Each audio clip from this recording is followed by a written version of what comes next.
Hey tout le monde, c'est Kubi, on se retrouve pour une nouvelle vidéo et cette fois-ci dans un tutoriel afin de recréer un dessin dans le style de l'image ci-contre, donc un 2D design de montagne, sapin, enfin un paysage à assez grand plan. Donc ce qu'on va commencer par faire, c'est aller dans Fichier, Nouveau, et on va paramétrer la taille de notre image. Donc ce qu'on va faire, c'est que veillez bien à avoir le contenu de l'arrière-plan en transparent, ça sera beaucoup plus pratique. Moi j'utilise comme ça, donc après vous faites ce que vous voulez, mais c'est ce que je vous conseille. Donc veillez aussi bien à avoir la taille de votre fichier en pixels et pas en centimètres ou autres, car là on travaille sur des pixels et non autre chose. Donc en largeur il vous faut 1920 et en hauteur 1080. Donc ça c'est la taille comment dire, de base plus ou moins. Vous allez pouvoir la mettre en fond d'écran de PC, en miniature de vidéo. Donc pour tout ce qui est fond d'écran de téléphone ou autre, ou bannière YouTube, je sais pas comment c'est, en tout cas les bannières YouTube si je me souviens bien c'est 2560 par 1440, mais pour ce qui est fond d'écran de téléphone, je vous laisse faire vos petites recherches vous-même. Donc ce qu'on va faire, c'est qu'on va faire OK, et ça va nous créer une nouvelle image. Donc on va faire un nouveau calque, donc pour cela on va faire majuscule CTRL N. Voilà, donc ça va nous créer un nouveau calque et vous pouvez faire ce raccourci autant de fois que vous voulez. Donc si vous avez des questions sur les raccourcis à utiliser pour telle ou telle chose, je serai présent pour vous répondre en commentaire, donc n'hésitez pas à poser des questions. Donc ce qu'on va faire, c'est qu'on va venir prendre la couleur de cette image là, donc un ton beige. Et on va prendre l'outil saut de peinture. Donc c'est ici, normalement de base vous aurez l'outil dégradé. Vous allez faire clic droit et saut de peinture. Donc voilà, vous aurez rempli votre fond et maintenant vous veillez bien à changer de calque. Si vous refaites par-dessus un autre calque, ça va être totalement le bordel. Donc veillez à chaque fois que vous faites un nouveau tracé à changer de calque. Donc ce qu'on va faire, c'est que on va prendre l'outil lasso, voilà, qui est ici. Et on va venir tracer comme le sol plus ou moins. Donc ça sera le sol au premier plan. Donc vous pouvez le faire aléatoirement plus ou moins, mais il faut quand même que ça ait la forme d'un terrain. Et après vous allez contourner en bas pour bien sélectionner toute la zone. Et là vous pouvez enfin relâcher. Donc vous voyez que ça vous a sélectionné une sorte de petite zone. Et maintenant ce qu'on va faire, c'est qu'on va prendre cette couleur là. Donc vous aurez bien sûr pas une autre image pour vous baser, à moins que vous recherchiez sur Google ou quelque chose dans le genre. Vous allez prendre une teinte assez violette et vous allez prendre l'outil saut de peinture comme d'habitude et cliquer. Donc voilà, ça vous a fait votre premier plan. Maintenant on va faire clic droit, désélectionner, et on va choisir un nouveau calque. On va repasser. D'ailleurs veillez bien à mettre l'autre calque en dessous, hein, sinon ça va vous repasser par dessus. Voilà, donc là ça c'est ce qu'on voit au-dessus de ça qui est au-dessus de ça. Voilà, donc plus les calques sont en hauteur, plus ils sont en hauteur, plus ils seront au premier plan. Voilà, hauteur premier plan, bas dernier plan. Voilà, si j'espère avoir été assez compréhensible. Donc on va sélectionner un deuxième bout. Hop là, et vous allez rester appuyé histoire de tracer votre terrain. Donc voilà, c'est franchement aléatoire. Là j'essaie de faire assez vite pour que le tuto ne dure pas 3 heures, mais pour l'autre image j'ai pris bien évidemment beaucoup plus de temps. Faut vraiment y aller avec précision. Donc voilà, donc là vous avez de nouveau tout sélectionné. Vous prenez une couleur dans les mêmes ton, voilà, avec la pipette. Voilà, je vous l'ai pas dit, mais c'est la pipette que j'utilise. Vous cliquez dessus, ça vous a mis la couleur là-dedans, et vous reprenez le pot de peinture et vous cliquez. Voilà, donc là vous voyez déjà qu'il y a une sorte de mini dégradé au niveau des plans. Donc je rappelle, nouveau calque, majuscule CTRL N. Hop là, je vais m'en créer directement plusieurs comme ça. Voilà, je vais les glisser en dessous pour qu'ils soient toujours au second plan. Et on va sélectionner ainsi de suite tous les plans jusqu'à former notre paysage.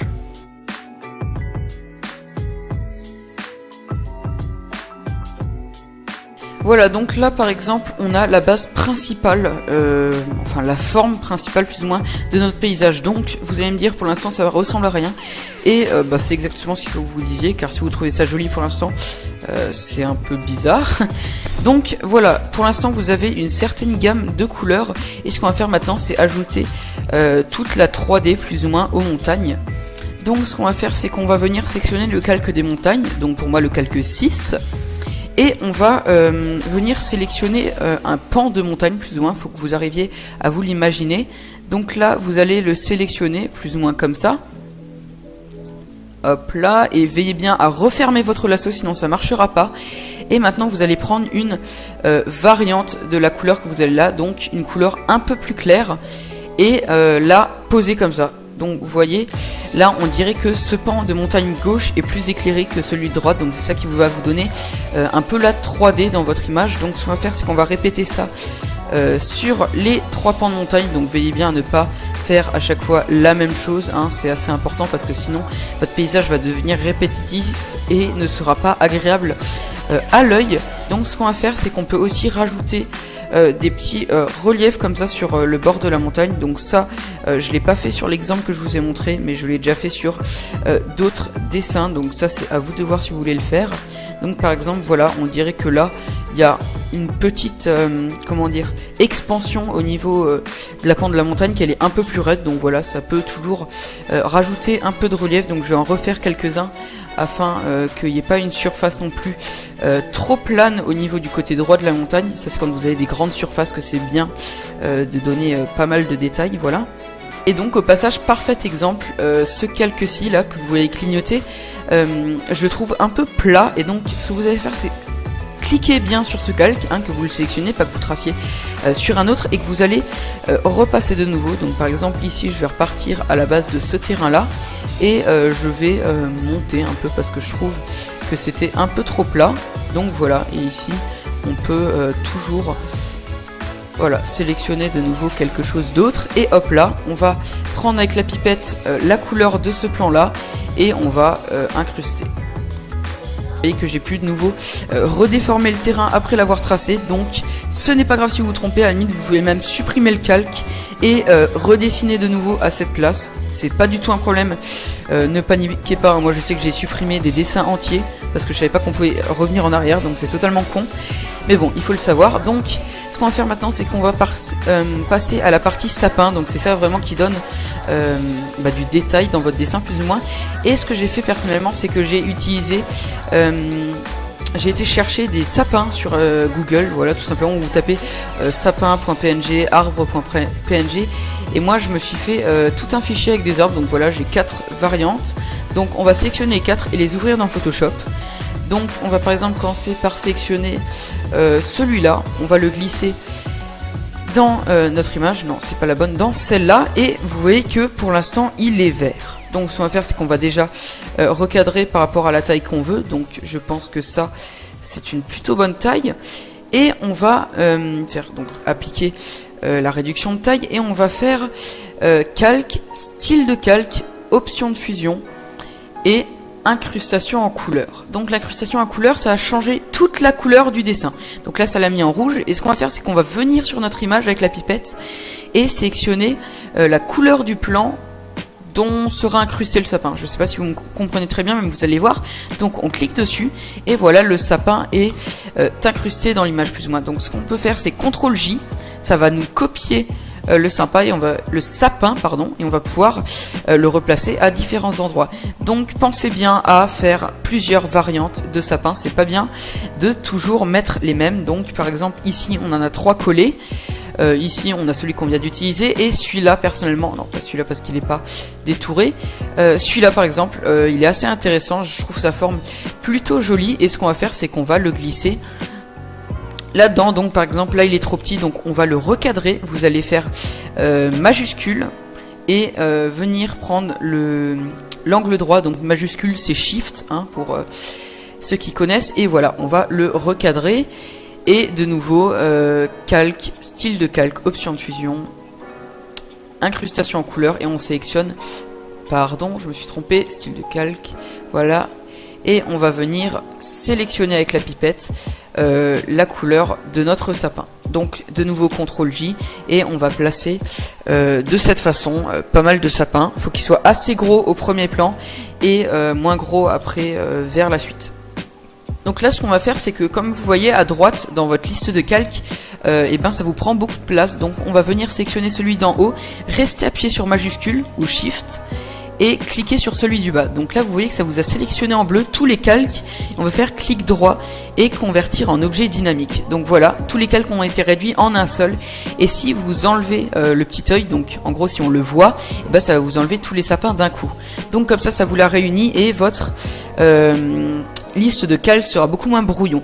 Donc ce qu'on va faire maintenant, c'est faire un nouveau calque et le glisser en dessous de ce premier plan, afin que si on met des sapins, ils soient pas au-dessus des sapins qu'on avait déjà posés au préalable sur le premier plan. Donc j'espère que jusqu'à maintenant vous suivez. C'est qu'on va venir mettre des sapins sur tous les plans. Donc pensez à réduire la taille des sapins au fur et à mesure que l'on avance dans les plans, car sinon il n'y aura pas cet effet de profondeur et ça va enlever vraiment cette ambiance à votre dessin. Donc toujours incrustation en couleur et sélectionner le calque. Donc maintenant, vu que c'est un sapin qui est au second plan, on va pas prendre la couleur du premier mais du second, comme vous l'aurez compris. Et donc voilà, donc maintenant ce que je vais faire, c'est placer des sapins un peu partout et vous verrez que ça change tout de suite beaucoup plus le style de l'image.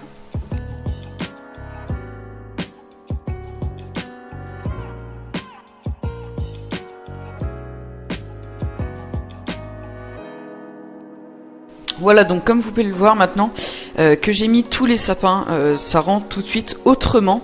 Donc ce qu'on va faire maintenant, c'est que on va aller dans le calque 1, donc vraiment le background plus ou moins, et on va faire un nouveau calque, donc Shift Ctrl N, et on va venir sélectionner un peu n'importe comment l'arrière-plan, voilà, donc comme ceci, afin de faire des tracés. Et ce qu'on va faire, c'est qu'on va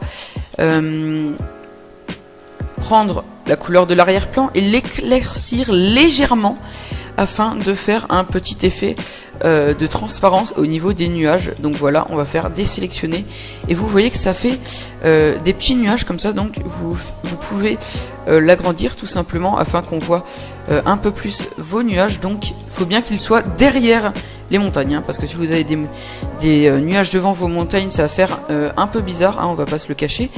Et voilà, donc là je vais de nouveau faire ça un peu derrière les montagnes, donc faut pas non plus que ça soit trop visible, sinon ça va un peu détériorer votre ciel. Et voilà, donc voilà, maintenant que c'est fait, ça rend tout de suite un peu mieux.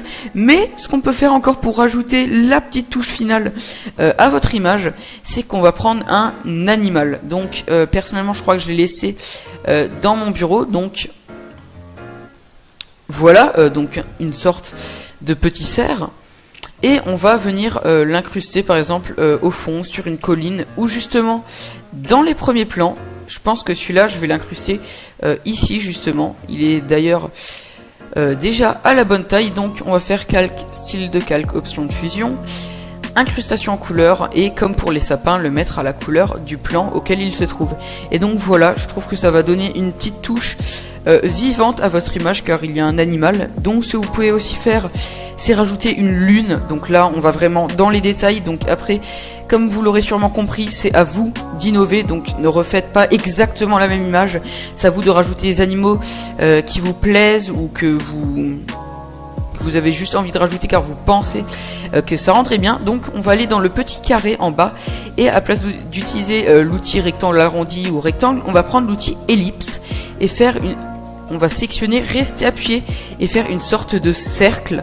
Donc là ça va nous faire un cercle noir, et ce qu'on va faire, c'est qu'on va aller dans calque, style de calque, et comme avant, faire une incrustation en couleur. Et ce qu'on va faire, c'est que on va reprendre la couleur des nuages afin d'avoir une couleur blanche mais pas trop, et on va aller dans lueur externe afin de donner une petite lueur, comme vous l'aurez compris.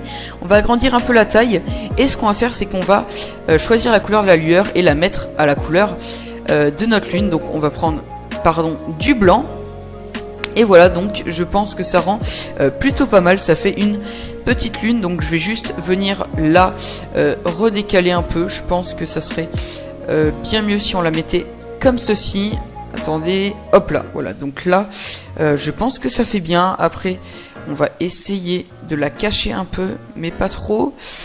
Comme ça, je pense que ça donne un assez bon rendu. Et ce que vous pouvez faire aussi, c'est rajouter des oiseaux en tout petit. Et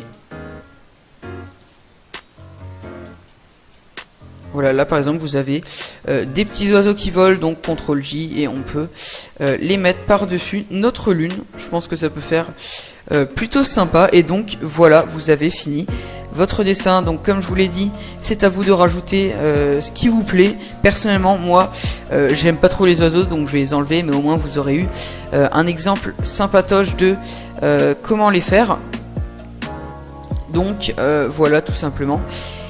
Et ce tutoriel est fini, donc j'espère avoir expliqué le plus explicitement possible comment faire ce type de paysage. Donc c'est mon premier tutoriel, donc merci d'être indulgent, et justement en commentaire de me dire comment est-ce que je pourrais m'améliorer en faisant des tutoriels comme ça, ou tutoriaux, je ne sais pas. Donc je pense en refaire. Je trouve ça plutôt sympa de vous apprendre un peu comment je fais certains dessins sur l'ordinateur, ou même sur papier. Donc voilà, si ce tutoriel vous a plu, n'hésitez pas à like, et si au contraire s'il ne vous a pas plu, à dislike. Sur ce, c'était Cubi, ciao.